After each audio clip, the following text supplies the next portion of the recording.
Selamat pagi, siang, sore, ataupun malam dimanapun teman-teman atau dan juga Prof. Nasruddin yang berada. Sebelumnya, perkenalkan nama saya Gabriel Alexander Jordan dengan NPM 20065578993 dari kelas Termodinamika 02. Jadi pada kesempatan kali ini saya ingin menjelaskan mengenai diagram fasa air, PVT diagram, yang dimana saya membuatnya ini sendiri menggunakan bekas kotak sepatu. Kurang lebih gambarnya seperti ini. Saya menggunakannya. Saya akan menjelaskan di mana pada air ini terdapat 3 fasa, di mana yang berwarna merah ini ada fase solid. Biasanya kita temui fase air solid itu dalam bentuk es batu. Selanjutnya ada fase liquid atau cairan, itu biasanya kita temui dalam air fase yang seperti biasanya, dan fase gas, di mana fase gas ini biasanya kita temui dalam bentuk uap. Jadi sebelum saya melanjutkan ke penjelasan saya selanjutnya, izinkan saya untuk juga menjelaskan apa yang terjadi juga atau bagaimana diagram fasa air apabila salah satunya itu konstan. Seperti contoh berikut ini, gambar ini adalah gambar di mana diagram pressure versus volume, di mana temperaturnya di sini dianggap konstan sehingga sehingga dapat dikatakan ini sebagai isotermik.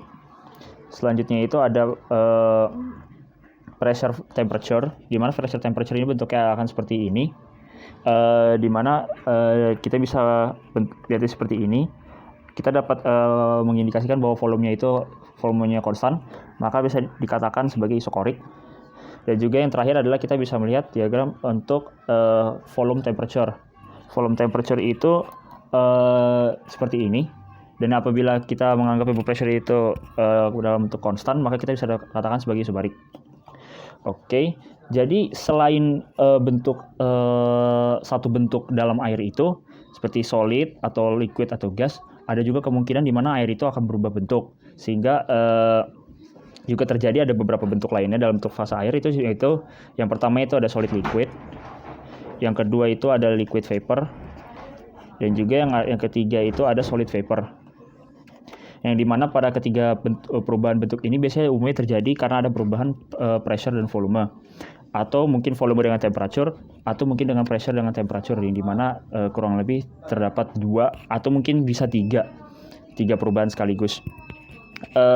Selanjutnya itu di bagian sini itu ada kondisi triple state. Di sini kondisi triple state ini terjadi apabila solid, liquid, vapor ini perubahan fasenya ini sudah mulai stabil. Lalu selanjutnya ini di sini ada tulisan ada critical state pada puncak bentuk ini, di mana pada puncak bentuk ini di mana bentuk saturated liquid dan juga saturated vapor ini juga tidak bisa dibedakan lagi. Nah, sebelumnya di sini tuh ada juga fase di mana ada saturated liquid dan juga saturated vapor di bagian sini. Sehingga apabila ditemui pada titik puncaknya, pada titik puncak kurva ini, ditemui bahwa ada titik critical state di mana saturated vapor dan saturated liquid itu tidak dapat dibedakan lagi. Sekian dari penjelasan dari saya. Mohon maaf apabila ada kekurangan. Selamat pagi, siang, sore, malam untuk teman-teman dan juga Prof. Nasruddin sekalian. Terima kasih.